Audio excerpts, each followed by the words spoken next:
I've been living with the Xbox Series X for a few weeks now, and let me bottom line it for you before getting into details. Everything about this console so far screams how serious Microsoft is about not repeating the mistakes of the Xbox One generation. On paper, it is definitively more powerful than its primary competitor, it's not force bundled with an accessory the market is going to reject, and thus it's priced competitively, and in practice, its design is compact and quiet, and it really does beat down game loading times with its SSD drive. To top it off, Microsoft isn't hyping up any TV or multimedia enhancing features either. This is a games machine, full stop. My biggest complaint about it so far is that I haven't seen anything that's really put all 12 teraflops to the test just yet.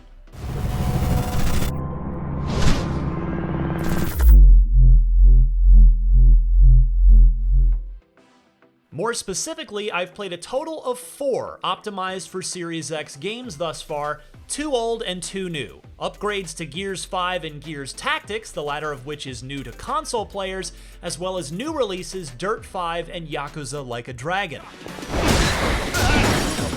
Let's see. That's in addition to the handful of backward-compatible Xbox One and Xbox 360 games I threw at the machine during my first days with it. But for context, none of these are Xbox Series-only releases. All can be played on the Xbox One. That's a running theme with the entire Xbox Series launch lineup, but I'll get more into that in the proper Xbox Series X review closer to launch. Dirt and Yakuza I covered separately, but in summary, Yakuza has a few graphics mode options, though none of them will wow your friends. Dirt isn't quite the showstopper I look for out of a racing game launching with a new console. It hits 4K 60 frames per second, but Forza accomplishes the same feat on the Xbox One X. Dirt's next-gen trick is a 120Hz option, which, while noticeable, isn't as compelling of an upgrade as I'd hoped for. As for the Gears duo, Tactics makes a nice transition over from PC, looking and running well at 4K 60 frames with speedy loading times into missions. It's the closest thing you'll get to a new first-party exclusive at launch in Halo Infinite's absence. Gears 5, on the other hand, has been continually updated since its release, and on Series X, it continues to shine. Versus multiplayer offers 120Hz, and though I can't show it to you due to capture device and video player restrictions, it feels more impactful here than in Dirt, presumably because you have more agency over the camera. To my eye, though, the difference between 60 and 120 isn't as obvious as the difference between 30 and 60. Meanwhile, the Xbox Series X interface is nearly identical to what's on Xbox One, albeit a bit quicker, snappier, and more animated. If you don't like the Xbox One's UI, this update is unlikely to win you over.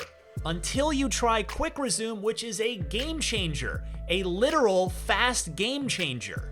Quickly hopping back and forth between several games right where you left off is absolutely fantastic and a feature you're never going to want to be without again.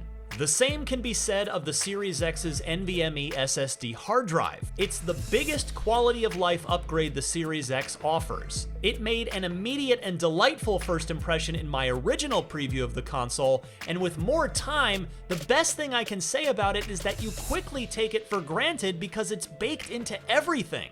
Don't get the wrong idea, it doesn't completely eliminate loading times, but they now seem to never get long enough to be annoying anymore. And if you need more than the 802 gigabytes of usable hard drive space that's left over after OS and system files, the $220 Seagate 1TB expansion card looks exactly like memory cards used to, but doubles your storage capacity while also giving all of the speed and performance benefits of the Series X's fantastic internal SSD. It's pricey, and you do have other options, notably using a USB 3.1 external drive as a pack mule for games you're not actively playing. It's a cost versus convenience trade-off. Finally, let's talk about heat. I don't have a laser thermometer to get actual numbers, but the Xbox Series X is definitely warmer than the Xbox One X under GPU load. But I wouldn't personally say it has a heat problem. To be fair, we won't know for sure until these consoles start logging thousands of hours in thousands of real people's homes, but so far I'm not worried.